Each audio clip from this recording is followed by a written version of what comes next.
Assalamualaikum warahmatullahi wabarakatuh. Bismillahirrahmanirrahim.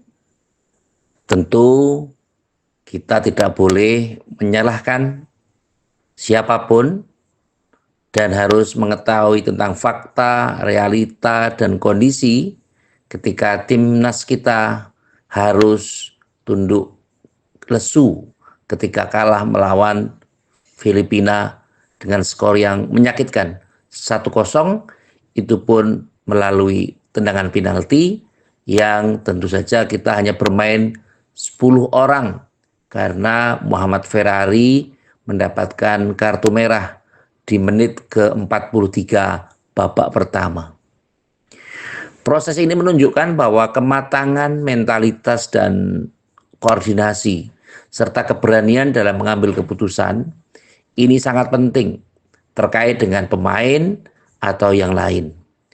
Pelatih juga menentukan skema permainan sesungguhnya sudah sangat baik. Tapi militansi bermain saya katakan sangat kurang.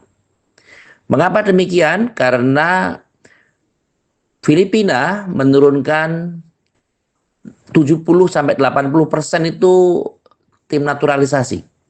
Jadi sementara kita yang naturalisasi hanya Rafael, sementara yang lain adalah tim yang berada di Liga Nasional atau di Liga 1.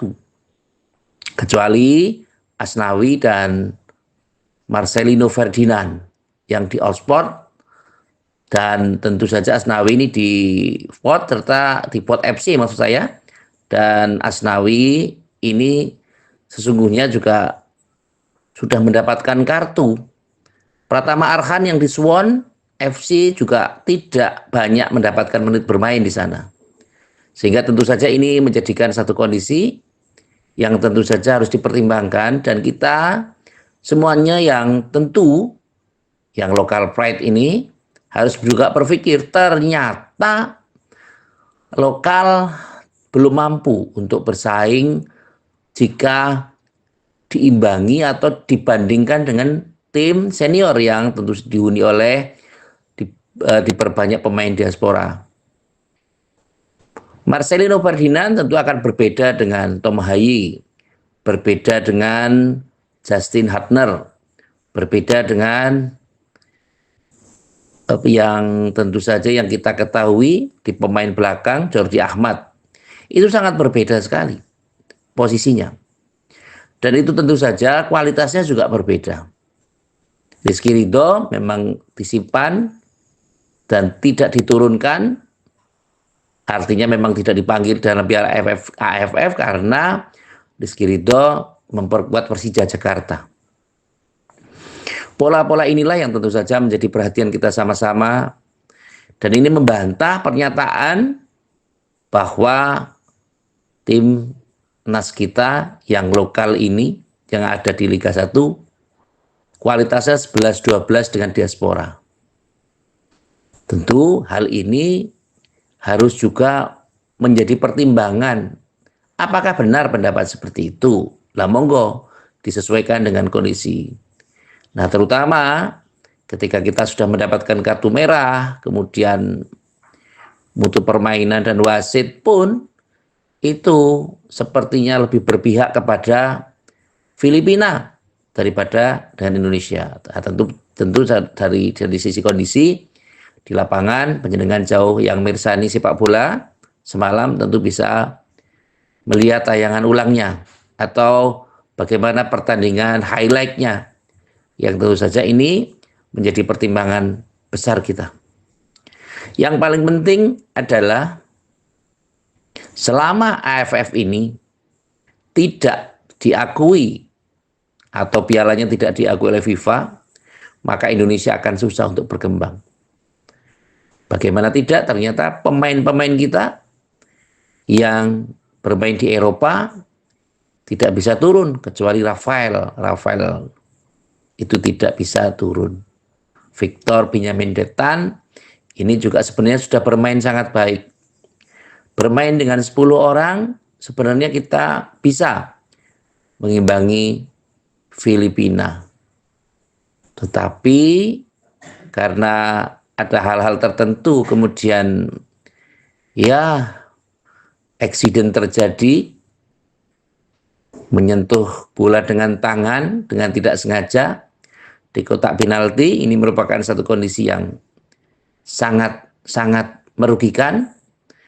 Juga sempat terjadi cek VAR beberapa kali di insiden Indonesia, tetapi memang kita harus akui bahwa kematangan kita, meskipun kita sudah istirahat lebih lama daripada Filipina, tetapi karena mentalitas kita yang tentu sebagian besar adalah pemain junior U22, yang tentu saja kita tidak boleh menyalahkan mereka karena mereka dalam fase berkembang. Ke depan memang menjadi tumpuan akan keberadaan timnas U23 dan Asian Cup serta SEA Games.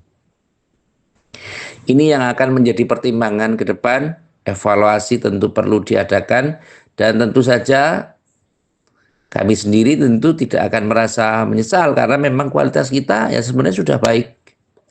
Hanya karena faktor keberuntunganlah yang menjadikan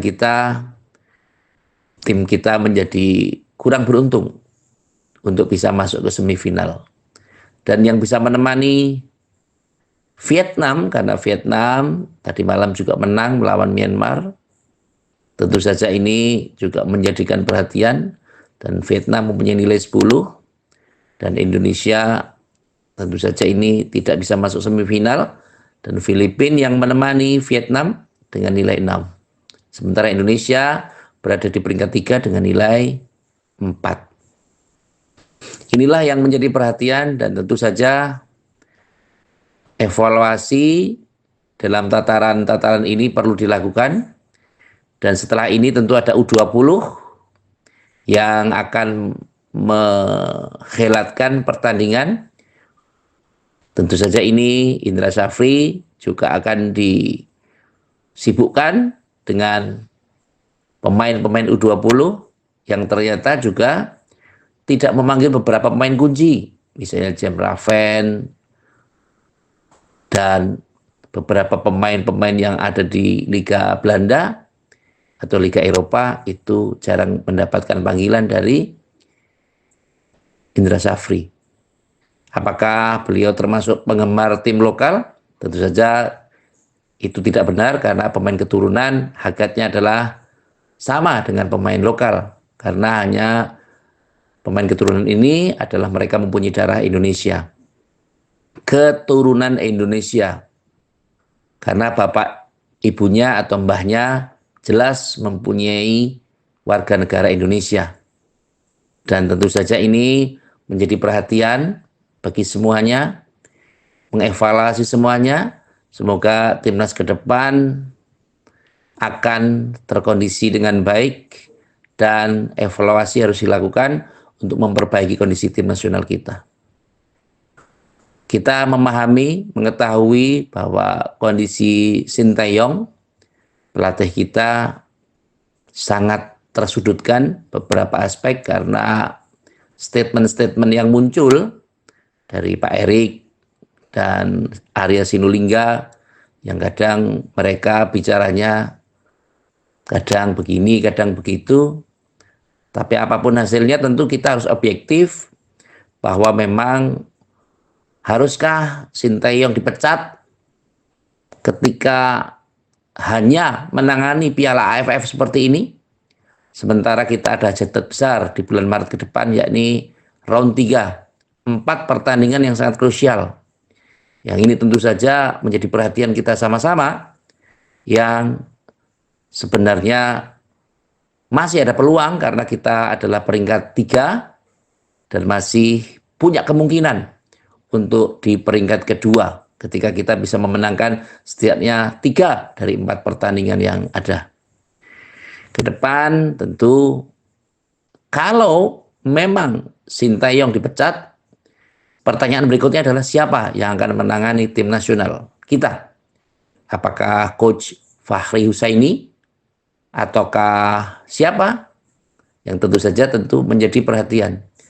Saya pikir Pak Ketum, Bapak Menteri BUMN tidak akan gegabah untuk melepas Sintayong, apalagi menggantinya dengan Pak Hangzhou atau mengganti dengan pelatih-pelatih yang lain yang sangat belum mengerti tentang tim nasional kita.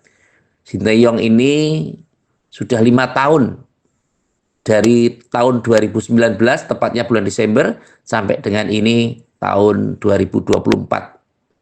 Sehingga tentu saja ini menjadi perhatian bahwa sesungguhnya memang harus banyak belajar, harus banyak untuk memberikan kontribusi yang tepat bagi siapapun. Dan tentu saja kita tidak boleh mengkambing hitamkan sesuatu. Tidak boleh kalau misalnya timnas kita yang lokal ini, U22 misalnya menang, kita kalau ternyata timnas kita ini yang walaupun lokal tapi masih bisa bersaing. Kalau timnya kalah, yang disalahkan pelatihnya. Wah, ini pelatihnya nggak berkualitas, tidak bisa melatih dan seterusnya. Kalau misalnya seri atau imbang, mengatakan bahwa ini strateginya keliru dan seterusnya dan seterusnya. Tapi hemat saya stop untuk mengkambing hitamkan sesuatu, menyalah-nyalahkan siapapun, fokus pada kondisi yang ada, karena memang Piala AFF ini bukan resmi atau bukan, ibaratnya kalau bahasa saya, tarkam antar kampung atau antar negara, dan ini tidak diakui oleh AFF, tidak diakui, maksudnya tidak diakui oleh FIFA. Sehingga dalam hal ini tentu saja menjadi evaluasi. Kalau misalnya Piala Asian Cup ini sudah diakui oleh FIFA, saya sangat yakin Indonesia akan mampu berbicara banyak, karena setiap klub tidak bisa menghalangi untuk pemain timnas di negara yang berbeda diambil oleh negara yang bersangkutan. Kita masih punya tim-tim yang kuat, orang-orang yang kuat, personel-personel yang hebat. Belum nanti kalau oleh Romeni bisa bergabung, Jairo Rido Walsh ini tentu saja juga dipersiapkan bergabung. Tentu saja belum nanti Maulo Destra, belum nanti ada Meliano Jonathan, yang tentu saja ini sangat besar kansnya untuk bergabung. Tapi setidaknya memang PSSI harus gercep untuk hal ini, karena memang waktunya sangat-sangat terbatas, dan tentu saja harus persetujuan dari DPR, dan DPR ini reses sampai bulan Januari atau Februari ke depan. Sehingga tentu saja ini menjadikan kita atau PSSI memang harus gercep untuk bisa mengambil pemain-pemain yang tepat yang diinginkan oleh tim pelatih, khususnya Sintayong. Demikian ulasan yang bisa saya sampaikan. Yang paling penting adalah tetap bersemangat, dan tentu saja tidak boleh terpancing dengan kondisi apapun, dan pelatih harus tetap fokus pada kondisi, karena yang paling penting adalah bagaimana trial dari U22 ini bisa dievaluasi untuk kedepannya.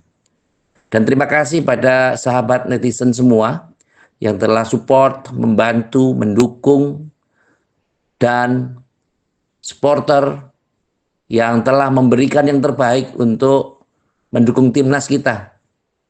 Ke depan semoga mendapatkan kemenangan di pertandingan-pertandingan di edisi berikutnya.